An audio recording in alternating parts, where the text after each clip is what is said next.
Hola, ¿qué tal? Buen día, alumnos de la preparatoria Mártires del grupo de primero A. El día de hoy vamos a continuar con nuestras clases a distancia y en esta ocasión pues vamos a iniciar ya con el bloque número 3, el cual habla sobre la química orgánica y las biomoléculas. Cabe aclarar que a esta rama de la química también se le conoce como química del carbono. Y para empezar pues vamos a comenzar con conocer al carbono. Básicamente todos los compuestos orgánicos contienen carbono y su configuración electrónica es 1s2, 2s2, 2p2. Es decir, tenemos nuestro carbono, podemos ver que tiene de número atómico 6, el isótopo registrado en nuestra tabla periódica pues posee un número masa de 12. Recordar que es a partir de este compuesto, perdón, de este elemento, del cual se derivan las estimaciones de los pesos atómicos de todos los demás elementos. Sabemos que un mol es igual a una doceava parte de carbono 12. Y, perdón, a las partículas que hay en una doceava parte de carbono 12 y su peso es de 12 gramos.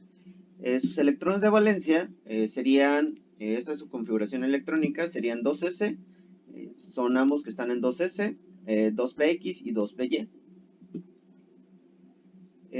Este compuesto, al tener 4 electrones periféricos, siempre va a tender a compartirlos mediante enlaces covalentes, por lo que va a formar una gran cantidad o un gran número de compuestos orgánicos.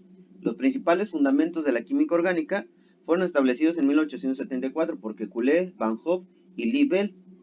Dichos principios aún tienen validez y son los siguientes.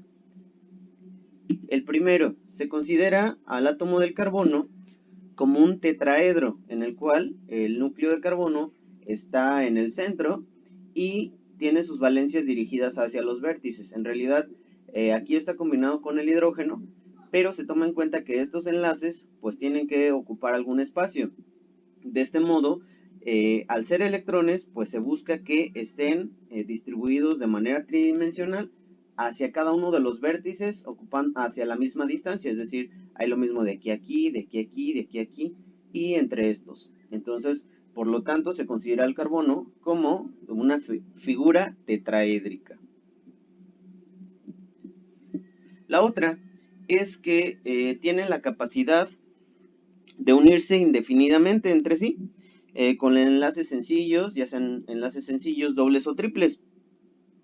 Y esto da lugar a la formación de una gran cantidad de esqueletos que se llama concatenación. Tenemos varios ejemplos de cadenas, por ejemplo una cadena lineal, una cadena ramificada, incluso una cadena cíclica. Es decir, imaginemos que cada carbono es como si fuera una pieza de rompecabezas y esta se puede unir hacia cada uno de sus vértices indefinidamente, es decir, incluso con el carbono se puede unir n número de veces.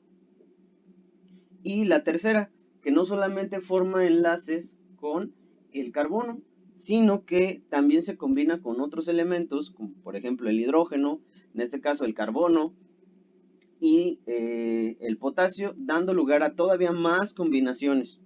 En este caso tenemos un ejemplo de sal orgánica, su nombre es propanoato de potasio, y nos vamos a dar cuenta que pues puede formar compuestos con otros elementos, es decir, la cantidad de compuestos que se pueden formar con cadenas orgánicas pues es muchísima. Okay. Las principales diferencias entre los compuestos orgánicos. En los compuestos orgánicos la mayoría son insolubles en agua, pero se disuelven en solventes orgánicos. En cambio, los inorgánicos, la mayoría son solubles en agua y en ácidos minerales. Los compuestos orgánicos, la mayoría no son electrolitos, es decir, no conducen la corriente eléctrica en segundo grado. Y en el caso de los compuestos inorgánicos, la mayoría son electrolitos que conducen la corriente eléctrica en segundo grado. Es decir, se habla de una capacidad de conducción eléctrica. Hablamos de la digamos, de la capacidad de conducción en un primero o segundo grado, dependiendo del grado de conductividad, se podría decir.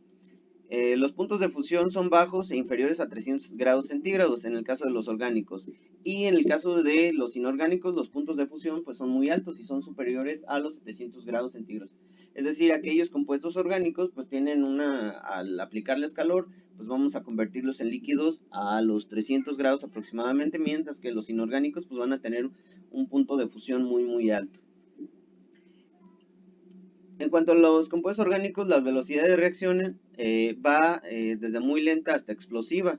Y en el caso de los inorgánicos, la velocidad de las reacciones va de rápida a muy rápida.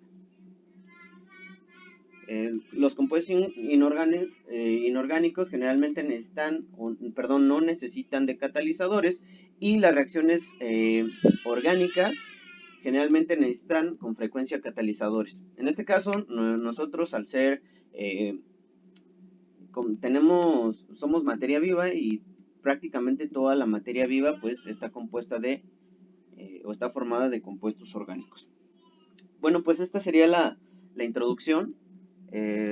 Por el día de hoy pues no tendríamos actividad, nada más les recomiendo estén al pendiente de la clase, estén al pendiente de los videos, y les pediría nada más que tomaran nota, es decir, apuntes de los principales temas que se vieron aquí, nada más a manera de completar su cuaderno, ¿de acuerdo? Bueno, pues sería todo por hoy, nos vemos hasta la siguiente clase y adiós.